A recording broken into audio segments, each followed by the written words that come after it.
Assalamualaikum warahmatullahi taala wabarakatuh. Murid-murid semua, seperti yang korang tahu, kita dah sampai dekat Muzium Negara.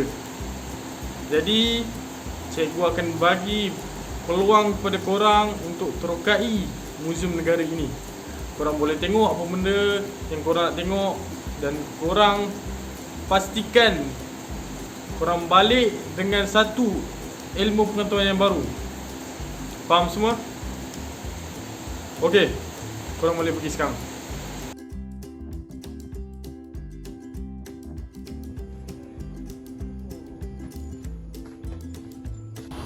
Hai adik-adik, selamat datang ke Muzium Negara. Nama Kak Farah. Jika adik-adik ada persoalan, adik-adik boleh tanya pada Akak. Pilih untuk alat komunikasi. Jom masuk.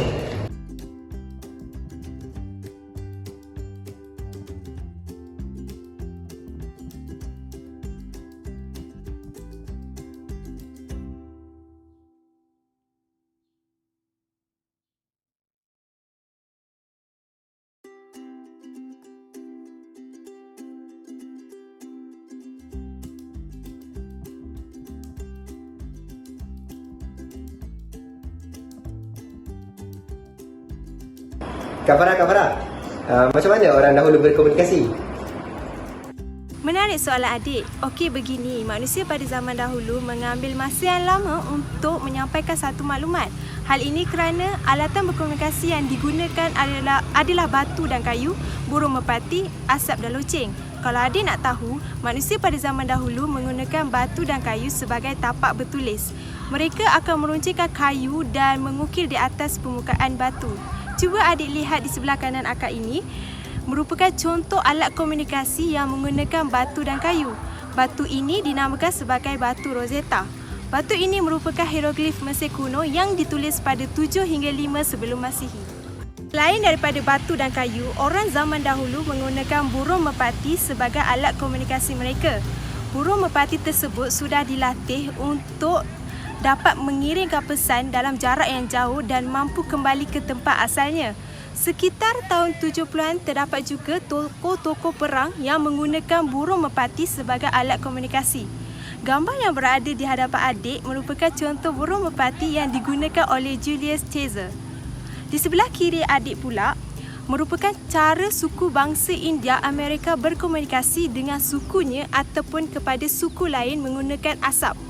Biasanya, asap yang digunakan untuk mengirim pesanan rahsia. Kepulan asap mengandungi makna-makna tertentu yang hanya dapat dibaca oleh suku-suku di India. Seperti kepulan satu kali bererti peringatan. Ketika mereka berperang, mereka juga menggunakan asap untuk berkomunikasi dengan pihak lawan. Adik nampak tak loceng yang berada di belakang adik? Kalau adik nak tahu, loceng itu juga merupakan salah satu alat komunikasi manusia pada zaman dahulu. Dahulu, loceng ini digunakan untuk mengabarkan sesuatu berita kepada masyarakat dan sebagai penanda waktu. Loceng ini juga digunakan oleh umat Kristian untuk memberi tanda waktu beribadah. Biasanya dibunyikan 3 kali pada pukul 6 pagi, 12 tengah hari dan 6 petang. Loceng yang pertama yang digunakan adalah dalam gereja Katolik pada sekitar tahun 400 Masihi. Loceng ini diperkenalkan oleh Paulinus, Uskup Nola di Campania, Itali. Penggunaannya menyebar luas dengan cepat dan tidak hanya digunakan untuk mengumpulkan umat dalam acara keagamaan tetapi juga sebagai peringatan ketika ada bahaya. Okey adik-adik, semakin bertambah peredaran zaman, manusia lebih untuk berkomunikasi kerana terdapat alat-alat komunikasi moden yang wujud. Antaranya adalah telefon bimbit seperti di pameran. Adik boleh lihat contoh telefon bimbit yang diperkenalkan oleh Anthony Meucci pada tahun 1871. Telefon bimbit ini dinamakan sebagai sound telegraph. Cara telefon bimbit ini bekerja adalah dengan menangkap gelombang dan mengubah menjadi arus listrik. Sehingga kini, telefon bimbit banyak digunakan untuk berkomunikasi. Akak nak tunjukkan kepada adik-adik alat yang selesen iaitu faksimile. Faksimile ini merupakan sebuah mesin yang digunakan untuk mengirim maupun menerima dokumen melalui kabel maupun gelombang radio. Alat ini sudah digunakan pada zaman dahulu sehingga sekarang. Meskipun sekarang sudah mulai jarang orang menggunakan faksimile, ini kerana terdapat alat yang lebih canggih daripada faksimile iaitu printer. Okey, baiklah. Marilah kita bergerak ke alat yang seterusnya. Semestinya adik-adik kenal dengan alat ni. Ini merupakan televisyen. Televisyen ini merupakan alat komunikasi moden yang sangat berpengaruh pada hari ini. Televisyen telah berinovasi selama beberapa puluh tahun. Pada awalnya, televisyen terdiri daripada gambar statik yang hanya menampilkan gambar berwarna hitam dan putih. Pada akhir abad ke-19, televisyen dikembangkan dengan menggunakan konsep pengiriman gambar bergerak menggunakan daya elektrik.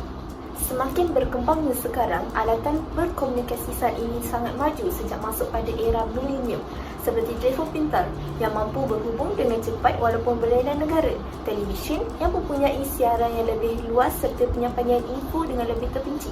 Tambahan pula dengan teknologi seperti internet yang mampu menyebarkan sesuatu berita dengan cepat melalui media sosial.